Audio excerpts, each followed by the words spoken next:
Chapter 7. In the morning, Vaggie was still sleeping on top of Angel's bosom covered by his coat when Alastor showed up. Alastor glowered down at Angel Dust and growled before relaxing into a sigh. They had only one bed. It was unavoidable. At least, Vaggie was still wearing her dress from the day before and there was no sign of intercourse. Angel had some sense at least. "Oh, Vaggie, sweetheart," Alastor sang into the cell. "It's morning.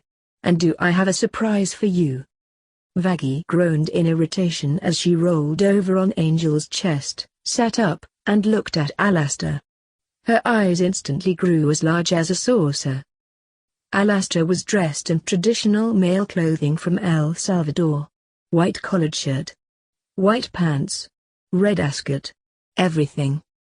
"What the hell are you wearing?" Vaggie asked. "Why, clothes one wears when he and his beloved are going on a date together," Alastor happily replied. "Vaggie, what's going on?" Angel said, sitting up and rubbing his eyes before he noticed Alastor's outfit. "Oh, dear God. Someone's looking hot today, handsome." "More like racist," Vaggie complained. Alastor laughed merrily and said, "Oh, Vaggie, I'm simply appealing to your delightful culture from El Salvador." Vaggie felt the bile rise in the back of her throat as Alastor unlocked the cell door.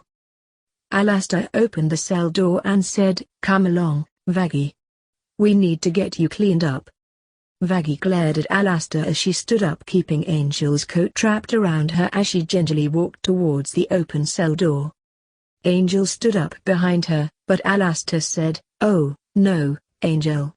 You will be staying here until I host my auction at the end of the week." "What do you mean by auction?" Vaggie asked, pausing in front of the doorway.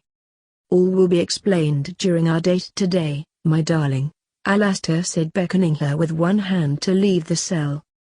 "Let me guess," Angel said with a smirk. "I'm the main ticket item, right?" Alastor chuckled out loud and said, "Such a clever boy."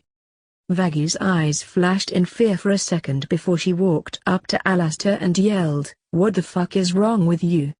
How could you do that? Angel's not a slave." Then, without a word, Alastor grabbed Angel's coat and threw it back to the spider demon before coming up with a response. "No," Alastor said nonchalantly. "But he is an annoying pest who should have minded his own business." Vaggie only continued to glare. "Still," Alastor said, pulling Vaggie out of the doorway and locking the cell door behind her. "I could mitigate the sentence if you tell me who told you where I lived." Angel gasped in sarcastic shock and said, "What? You don't think I'm smart enough to get here on my own? I've been dead for 72 years, Alastor. I haven't survived this long by being stupid." "I find that doubtful," Alastor said. "You said that you never got involved in politics, and politics involve knowing where one lives and visits." Angel scoffed as he got up, walked to the bars of his cell, posed himself sensually against him, and said, "Doesn't mean I don't know how to find information when I want to, handsome. You forget that I was the firstborn son of a mafia don. I'm also a first-class slut who knows how to make men talk." Alastor and Angel stared each other down for a minute, each seeing if the other would crack. That was until Rosie entered the hallway. "Vaggie, dear, you must get dressed for the day," Rosie said, taking Vaggie's arm. Vaggie looked back at Angel, who nodded to give her affirmation before she and Rosie started walking away. "Oh, Vaggie, we must get you bathed immediately," Rosie said. "That smell is just awful."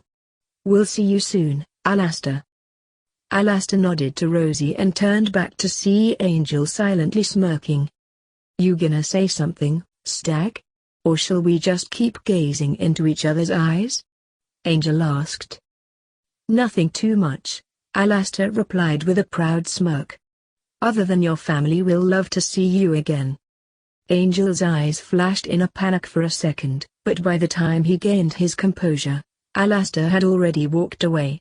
I'm glad you enjoyed that video/gameplay. Just remember to hit that like button, subscribe to the channel, and leave a comment down below.